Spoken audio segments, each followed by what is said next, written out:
Retour en direct dans l'Access de Sport 365 avec Grégory Massard. Nous sommes ravis d'accueillir comme prévu Philippe Saint-André qui est avec nous. Salut Philippe. Salut, bonsoir. Détendu, serein, tranquille. Ouais, pas de pression. Non mais ça fait plaisir. Moi je te jure franchement, et on se connaissait un petit peu d'avant et tout, franchement j'ai tellement mal pour toi. Là on sent l'homme heureux et épanoui. Ouais, je suis heureux, tout va bien, voilà. Et puis surtout, à 49 ans, je découvre ce que c'est que les week-ends en famille, donc c'est assez sympa. Quand même. Ah, il me reste quelques mois alors, avant de découvrir. On parle de rugby évidemment dans l'Access. Parce qu'avant de parler rugby, avant de revenir sur la sortie du bouquin, avant de revenir sur ces années finalement compliquées à la tête de l'équipe de France, ouais, ça reste des hommes derrière, quoi. Oui, c'est vrai, ça reste des hommes, donc c'est vrai que ça a été 4 ans après hyper enrichissant, hyper intéressant. Après 4 ans de mandat, tu sais avec qui tu vas partir en vacances et avec qui tu n'iras jamais. Finalement pas. Finalement pas. Mais sinon, non, c'était une bonne expérience, même si ça a été compliqué, parce que le rugby français n'a pas su faire sa révolution il y a une quinzaine d'années. Est-ce que tu es étonné, toi, d'ailleurs, de voir tant de clubs anglais, enfin 3 clubs anglais sur les demi? Toi, tu le connais bien, ce championnat, hein? Je connais très bien. Disons que les Anglais ont investi il y a 10 ans sur un retour des Anglais sur les feuilles de match. Donc ça a été compliqué pendant 7-8 ans. Et là, ça veut dire quoi? Parce que à un moment donné, le championnat anglais, j'entraînais en Angleterre, il y avait beaucoup d'étrangers. Avec succès, on a été champion d'Angleterre, mais il y avait beaucoup d'étrangers. Et ils avaient l'expérience du football anglais. Et on connaît les Anglais, leur pragmatisme. Et en plus, Twickenham appartient à la fédération. Donc on dit on ne va pas vendre les bijoux de famille. Et donc on va remettre vraiment priorité aux Anglais. Donc avec des primes financières, parce qu'avec les règles européennes, c'est compliqué. Donc des primes financière, et actuellement, il y a 70 à 72% de joueurs anglais sur les feuilles de match. Tu l'as regardé le carrière? J'en ai vu une partie, mais j'étais en Irlande pour entraîner des jeunes. Je repars à la base. J'étais en train d'entraîner des jeunes de 5 à 17 ans. Alors ça, on va en parler de tes futurs projets, parce qu'évidemment, Philippe est un actif. Alors certains l'imaginaient à terre, l'homme s'est vite redressé. Est-ce que c'est... Alors, t'as pas tout vu, visiblement, mais est-ce que ça te semble logique finalement, ou est-ce que t'as pas assez vu pour pouvoir dire le Racing, c'est normal qu'il soit là? Sur ce que j'ai vu, on va dire quand même que Toulon a eu la domination, a eu beaucoup plus le ballon. Après, il y a eu aussi un peu de réussite au niveau du pied. Et puis après, il y a eu un engagement physique énorme, une intensité de très très haut niveau, avec de belles équipes. Mais après, bon, le Rugby Club Toulonnais, ce qu'ils ont fait, 3 titres d'affilée, c'est exceptionnel. Et ils étaient pas loin, mais je crois que c'est mérité par rapport à l'investissement du Racing depuis ces 4-5 ans. Sur ces affiches des demi-finales, est-ce que finalement, c'est pas logique de retrouver le Racing 92, qui est peut-être le club français du top 14 le plus british dans sa façon de jouer, très efficace, dur en défense, offensivement pas flamboyant, comme les Saracens par exemple, qui s'est qualifié vraiment plus au mental, au combat que sur les envolées offensives? Ouais, mais surtout, je vais dire, c'est la richesse de l'effectif. Je pense que ça soit le Racing comme Toulon, ils ont pratiquement même, on va dire, 2 équipes et demie. Et c'est ce qui faisait la différence par rapport, par exemple, aux Anglais, où les Anglais avaient souvent 18, 20 très bons joueurs, mais après avec les salary cap et avec aussi... on va dire les règles d'avoir le plus d'anglais possible sur les feuilles de match. Très souvent, le banc, c'était des jeunes. Mais bon, ce qu'on peut voir surtout, c'est que les Anglais vraiment sont partis dans du jeu. Le championnat anglais actuellement est d'une vitesse et d'une intensité assez incroyable, avec des moments de récupération. Et nous, c'est le vrai problème du rugby français, c'est qu'on gère de l'économie, mais on est dans un sport de combat, on est dans un sport qui est très très compliqué, et on peut pas jouer, et on peut pas jouer 11 mois sur 12. Et Bernard le dit, après ce match-là, l'intensité et le combat qu'il y a eu, et dire que les joueurs vont remettre le couvercle la semaine prochaine. Qu'est-ce qui est mieux, le championnat anglais ou le top 14? Et économiquement, le top 14, il y a les meilleurs joueurs au monde, il y a des retransmissions télé à chaque match. C'est un championnat qui est dur, qui est âpre. On peut voir comme Perpignan est descendu pour 1 point. Des fois, d'un point, Là, le finish va être énorme. Là. Et le finish va être énorme. Mais demain, tu préférerais entraîner où? En Angleterre ou au top 14? Si je suis sélectionneur je préférerais l'Angleterre parce que l'Angleterre, tu as 70% Des joueurs sous la des main. joueurs. Moi, j'ai vécu 4 ans et des fois, tu te dis tu vas faire 800 km et tu as 5 Français qui commencent sur 30 joueurs parce que c'est la grosse problématique. Quand tu regardes le top 14 et que tu suis une équipe et que tu es supporter ou entraîneur, c'est super. Mais quand tu es dans les pieds de Guinoves, là...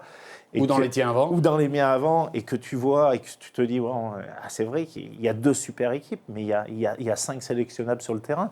Et bien là, tu te grattes la tête et tu as mal à la tête. Pour se projeter sur la demi-finale du Racing qui va se jouer en Angleterre, est-ce que la marche n'est pas trop haute pour ce club qui finalement manque quand même de repères? Ils n'ont pas encore leur match référence, même s'ils les ont battus Toulon, mais c'était... Ah bah, ils l'ont peut-être là. Hein. Mais c'était à domicile, à l'extérieur, il leur manque encore ce... Après, étonnamment, le Racing ont toujours fait des matchs exceptionnels en Angleterre.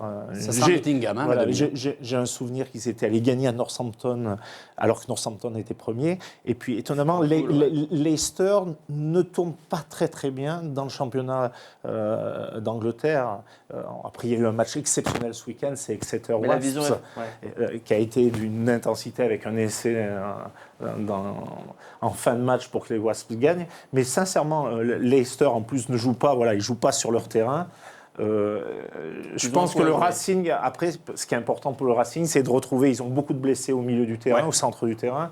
Ils ont besoin aussi que Carter soit à 100%, mais après, vraiment, l'équipe type du Racing plus le banc, il y a des sélections, il y a de la qualité, et surtout, il y a énormément d'expérience. Tu n'as pas répondu à ma question, dis donc. Tu préfères entraîner en top 14 ou en Angleterre?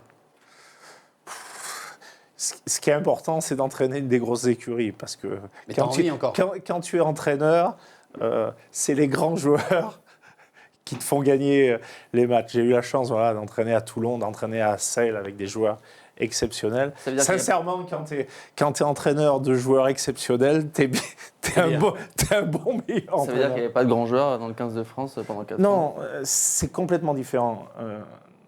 Le système français, et j'en parle dans mon livre Devoir d'inventaire, on a un problème de calendrier, on a un problème de structure. Quand j'ai commencé le premier tour de la destination, j'avais fait faire le dernier tour de piste aux finalistes de la Coupe du Monde. Par contre, j'avais pris 2 joueurs, qui étaient Wesley Fofana et Maestri. Et ces 2 joueurs avaient fait un premier tournoi destination exceptionnel. Si vous vous souvenez, Wesley Fofana marque pratiquement à tous les matchs, etc. Le constat, 3 ans après. 3 ans après, ces 2 joueurs avaient fait 120 matchs. 120 matchs.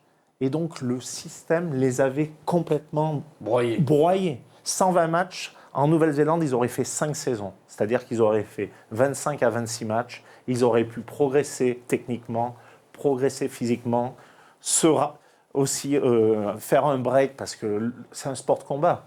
Je crois que le vrai problème, c'est qu'on a des gens qui font des calendriers et qui font notre rugby et qui ne comprennent pas les nécessités du rugby de très très haut niveau. Parce que là, on ne gère pas de l'économie, on gère de la haute performance.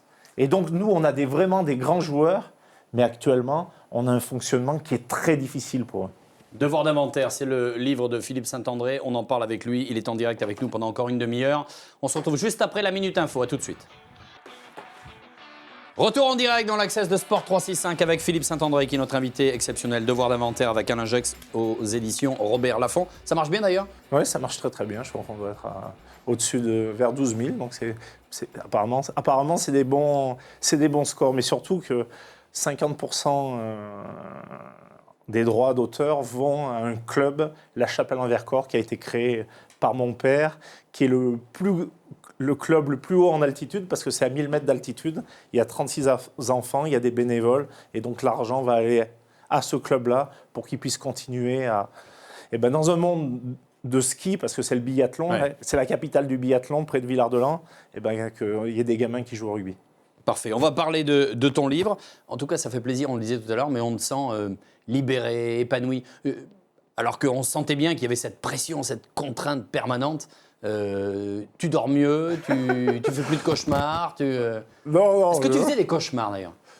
J'ai fait quelques cauchemars après. Mais vraiment quoi? Est-ce que parfois tu t'es réveillé la nuit en transe en disant mais où je suis quoi? Ouais, j'ai fait surtout des cauchemars après le quart de finale contre les All Blacks. Là, ça a été compliqué pendant quelques semaines. Mais bon, après, à partir du moment où tu acceptes le poste, il faut le faire. Et je l'ai fait avec détermination, avec passion. Je me suis battu. Et j'ai gagné peu de combats. Et ça, c'est ce qui a été compliqué. C'est pour ça que j'ai voulu écrire ce livre, pour aussi essayer d'aider Guy Novès, parce que je crois que Guy Novès, c'est le plus beau palmarès du rugby français. Et tu le dis vraiment, on n'est pas dans la com. On n'est pas dans la com, je m'en fous. Moi, le rugby m'a tout donné. Donc, mais quand on demande à un entraîneur, à des joueurs de faire un 110 mètres et que les autres font un 100 mètres, c'est compliqué. Est-ce que vous avez eu besoin, à travers ce livre, d'évacuer un traumatisme, une sorte de... Est-ce que votre livre, c'est pas finalement une sorte de thérapie? C'est pas une thérapie parce que je suis pas malade, mais disons qu'il y a eu tellement de choses, et puis parce que le rugby et rugby professionnel est tellement médiatique, et quand tu perds devant 12 millions de téléspectateurs, il y a eu tellement de choses écrites, vraies, fausses, des ragots, etc.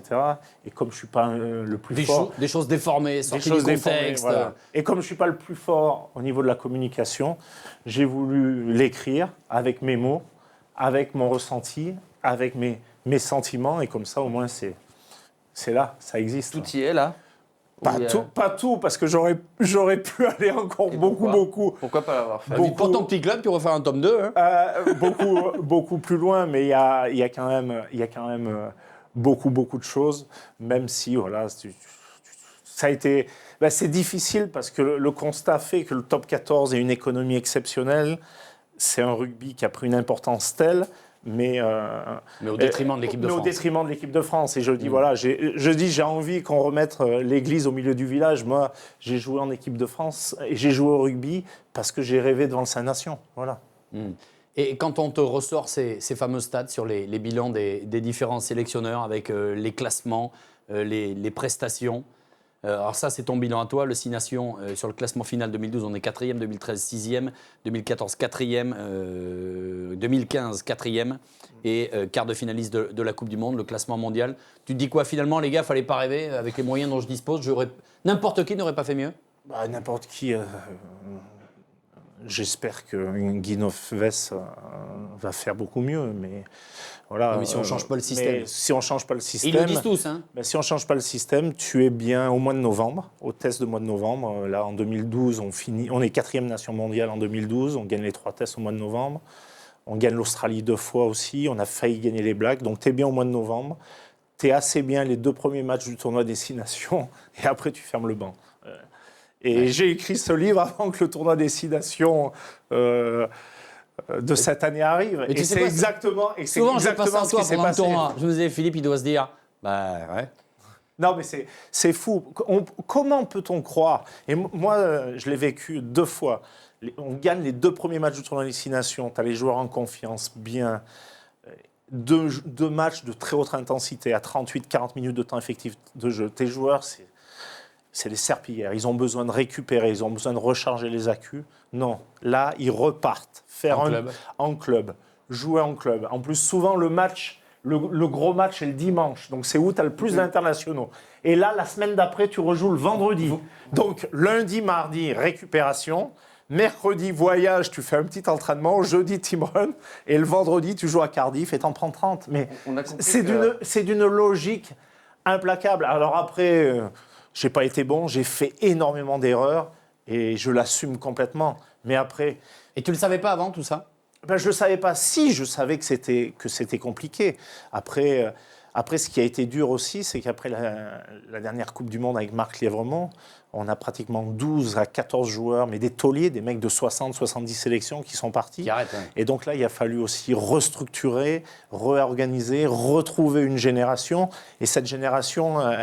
elle a du talent, mais elle a besoin qu'on l'aide. Vous parlez de réforme du rugby, on sent bien que vous avez essayé pendant 4 ans de... Les 2 premières années. Les 2 premières années.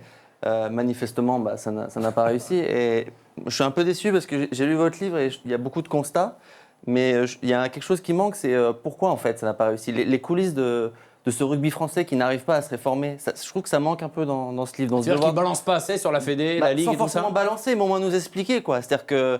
Ils te le disent, disons, en même temps. oui, mais enfin, je le dis, je dis aussi, j'ai mes adjoints. dans le livre, on comprend qu'il y a les médias, il y a Non, mais l'environnement, mais les des- instances, elles ne sont pas nommées. Je dis, avec mes adjoints, on fait le Tour de France et il y a des clubs, Oui. on nous mène pas la On porte. comprend qu'il y a Fabien Galtier à Montpellier, Fabien Non. Galtier qui On- refuse la on venue nous du ouvre, staff. on nous Oui, ouvre mais même ça, pas on la sait porte. pourquoi. Et après, à un moment donné, Mais non, mais à un moment c'est donné, pas juste ça qui explique non, mais à un 4 moment ans compliqués. Non, mais à un moment donné, au bout de 2 ans, il y avait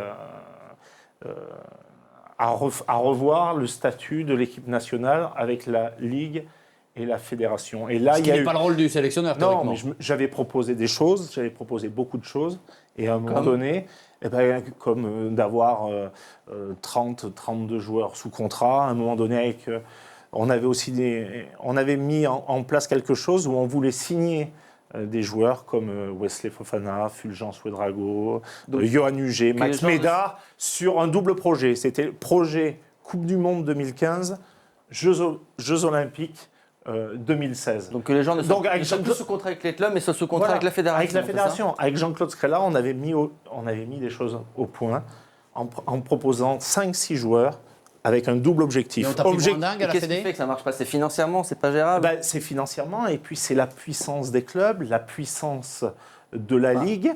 La puissance des clubs, si la fédération a les moyens de racheter les contrats des joueurs, et les clubs n'ont pas les moyens de les conserver. Donc c'est plutôt une volonté politique de la fédération de refuser ce système. Ben, disons que ça a été à un moment donné le bras de fer. Je pensais qu'ils allaient aller jusqu'à la fin Alors, du bras de fer, et le non. bras de fer, ils l'ont perdu. Mais Voilà, ils l'ont t'y as cru, toi. Ah, mais j'y ai cru parce que Mais que le président voulait vraiment faire changer les Pierre choses, Camus. Pierre Camus, et qu'à un moment Mais il voulait donné, vraiment. T'es sûr de ça? j'avais l'impression après. Et pourquoi ça s'est pas fait finalement? Bah après, qu'est-ce qu'on a fait? On a mis un petit truc bancal, 30 matchs ou 30 matchs, mais moins de 20 minutes ne comptaient pas, les matchs amicaux ne comptaient pas, les phases finales ne comptaient pas. Enfin, Ouais, dans le compromis à 2 balles. un compromis à 2 balles, mais un compromis à la française. Le problème du rugby français, c'est un petit peu comme d'autres pays. C'est-à-dire qu'on sait qu'il faut changer les choses, et on n'ose pas le faire. Et ben c'est exactement pareil dans le rugby français. Au bout de 2 ans, donc vous savez que vous allez dans le mur. Si rien ne change, pourquoi vous restez, pourquoi vous continuez si vous savez que vous n'avez pas les moyens de mener à bien un projet et qu'en plus sportivement, voilà, les résultats sont compliqués, vous avez un peu le monde contre vous et qu'en Alors, plus je me suis posé la vous question. saviez que vous allez droit dans le mur, vous aviez encore un espoir de relever. Ouais, je me suis posé la question. Et sincèrement, j'avais un espoir en disant on va avoir une vraie Prépa. préparation avant la Coupe du Monde où on va avoir 7-8 semaines. Au début, on devait avoir 12 semaines. Et puis le top 14, étonnamment, s'est reculé de 3-4 semaines. Normalement, le top 14 aurait dû finir fin mai. Et là, non, on a décidé que le top 14 allait le 15 juin. Et j'espérais qu'avec cette préparation, on rattrape le retard. Et là, de Coupe du Monde, oui, on part plus, ça sert à et rien. là, voilà. Et donc, j'espérais vraiment pouvoir récupérer ce retard de ces 4 années sur cette préparation en Coupe du Monde. Et sur la préparation, bon, on est pas mal, on gagne 5 matchs d'affilée, on gagne les Anglais, etc. Et pendant la prépa, t'as continué d'y croire? Ou t'as senti dès le début que... à un moment donné, bien sûr que j'ai espéré. Après, Non, après, on espère parce que t'es un passionné, parce que tu connais le rugby parfaitement et parce que tu sais, voilà, il peut se passer des trucs et c'est la voilà, magie du sport. Il peut se passer des choses. Après, pour moi, où tu en prends plein la gueule, c'est contre l'Irlande. On venait de gagner 5 matchs d'affilée, on a 10 jours de préparation, on joue l'Irlande à Cardiff. Et là, sincèrement, on est pris.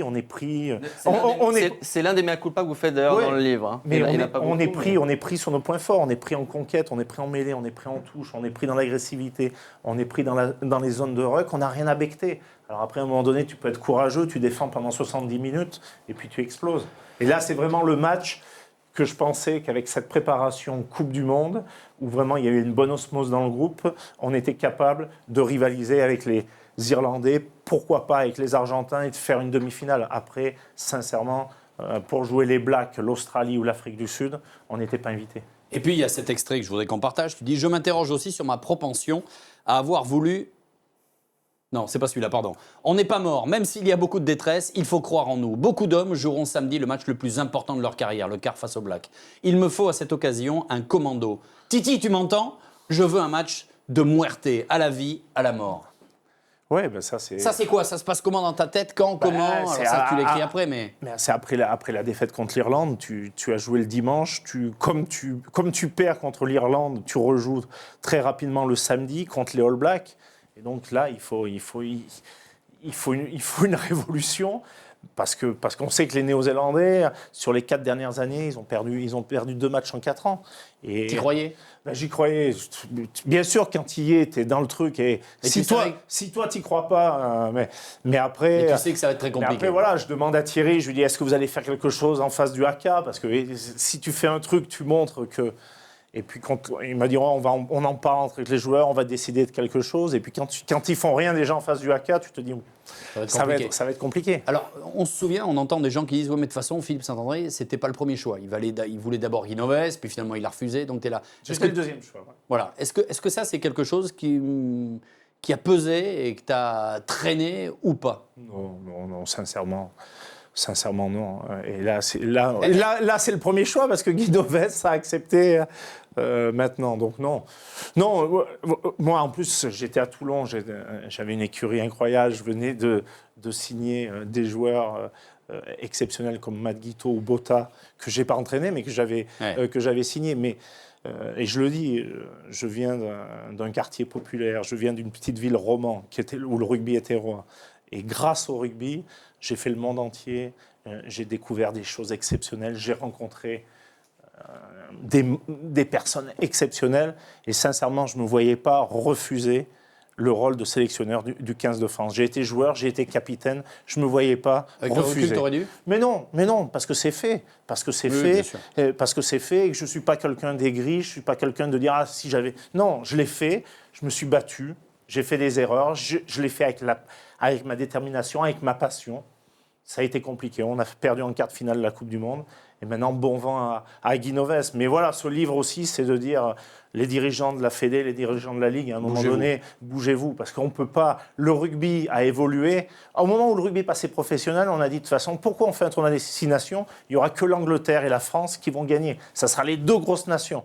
Et on s'aperçoit que depuis 8-10 ans, c'est plus les Gallois et les Irlandais qui gagnent. Pourquoi? Eux, vraiment, ils ont optimisé leur petit potentiel à 150% sur leur équipe nationale.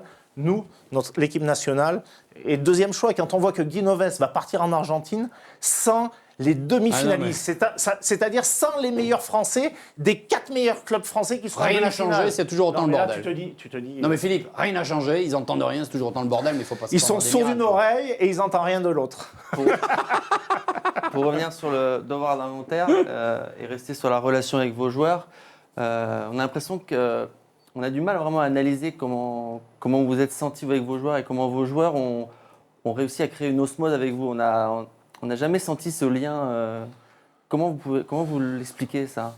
Non, je pense que sur la préparation, il y a une... Comment vous l'avez ressenti, votre relation avec vos joueurs pendant 4 ans?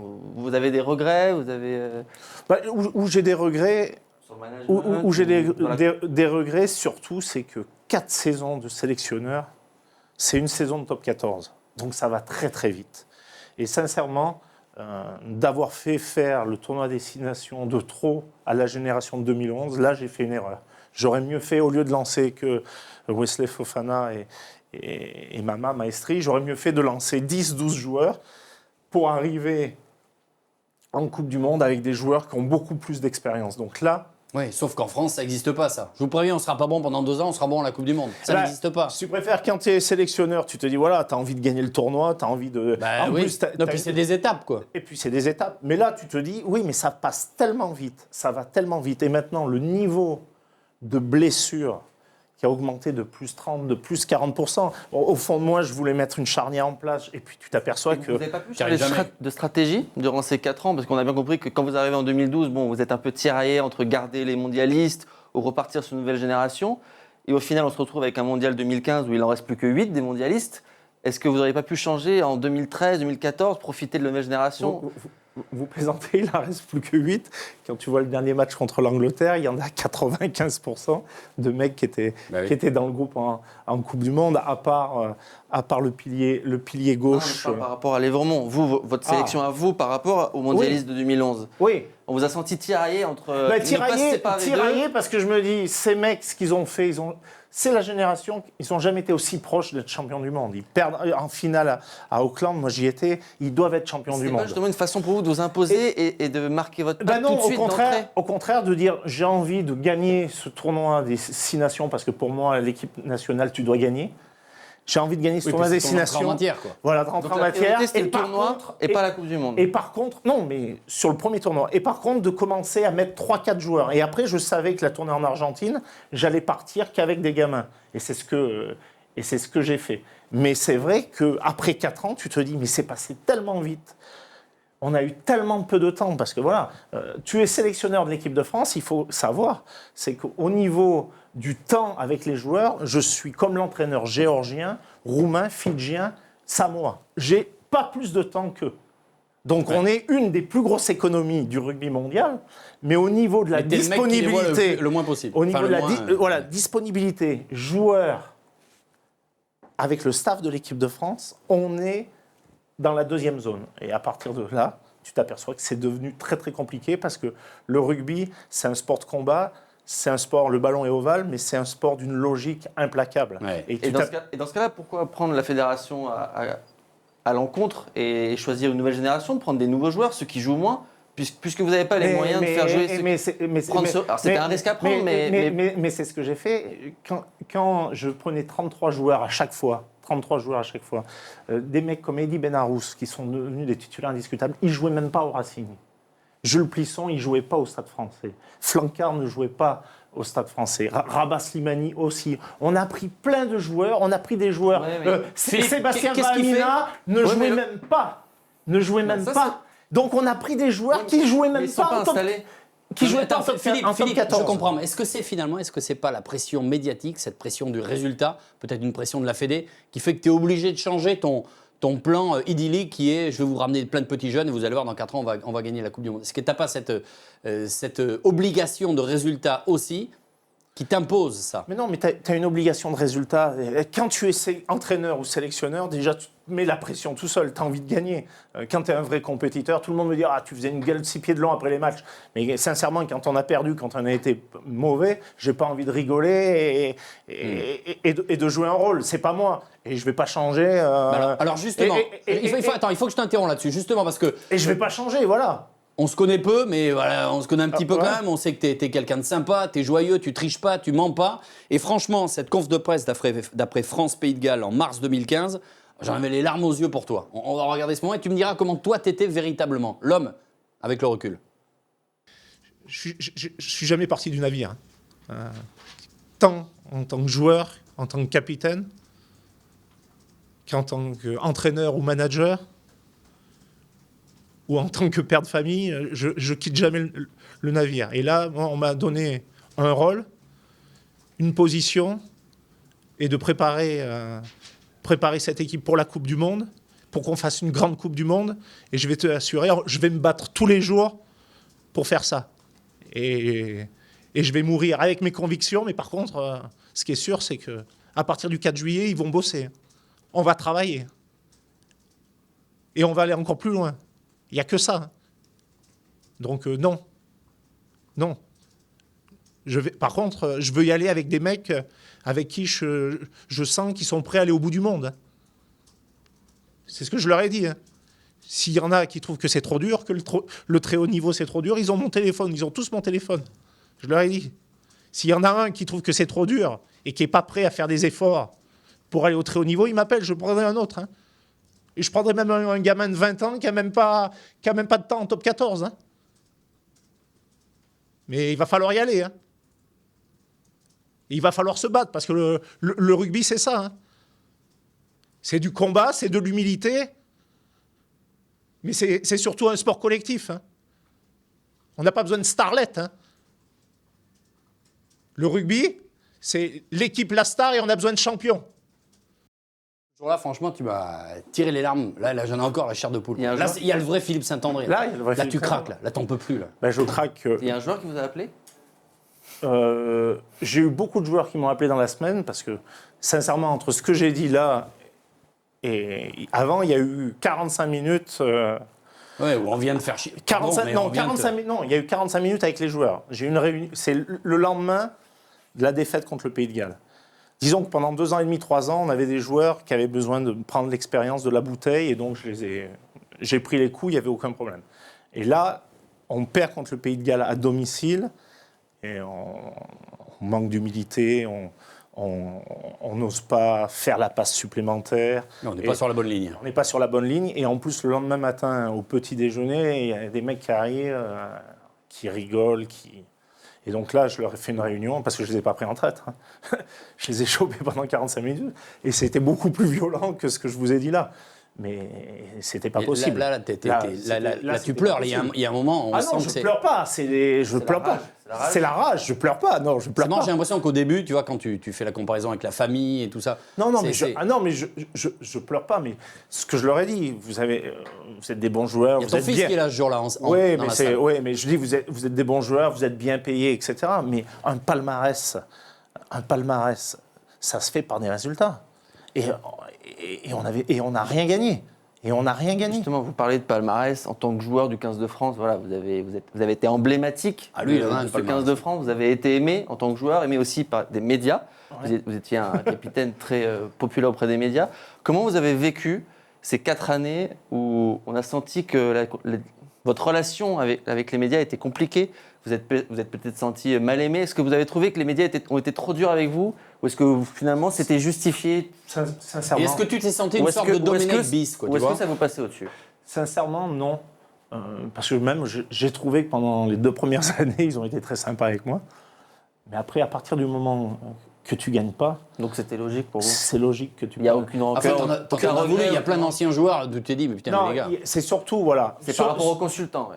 Vas-y. Sur les médias, les journalistes, non, vous faites votre métier. À un moment donné, tu gagnes pas, tu fais des matchs qui sont pathétiques, c'est Mais normal. les consultants, Mais après, bon, les consultants, surtout, il y en a où la critique est positive, où la critique Constructive. est constructive et intéressante. Mais il y en a d'autres, en plus, il y en a, ils ont jamais entraîné, ils disent n'importe quoi. Mais après, surtout Fabien Galtier. non, Fabien, c'est différent. Fabien, et je lui ai dit, je l'ai eu au téléphone, Fabien, j'ai joué en équipe de France avec lui. J'ai été son capitaine. Ça a été peut-être le meilleur joueur au monde à un moment donné.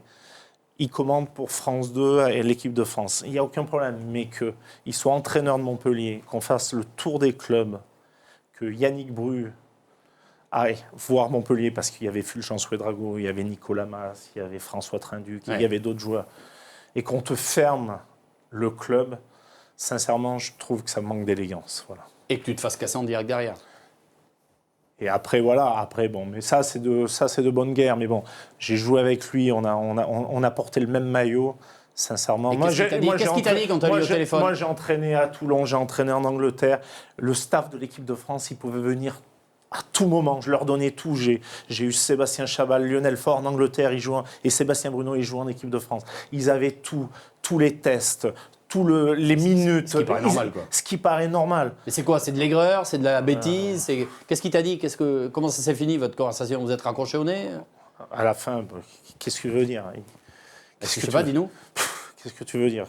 Je comprends pas, parce qu'en plus, c'est un grand joueur, c'est un très bon entraîneur, mais tu peux pas faire ça. Tu peux pas faire ça quand C'est un déjà mec qui veut ta place, non?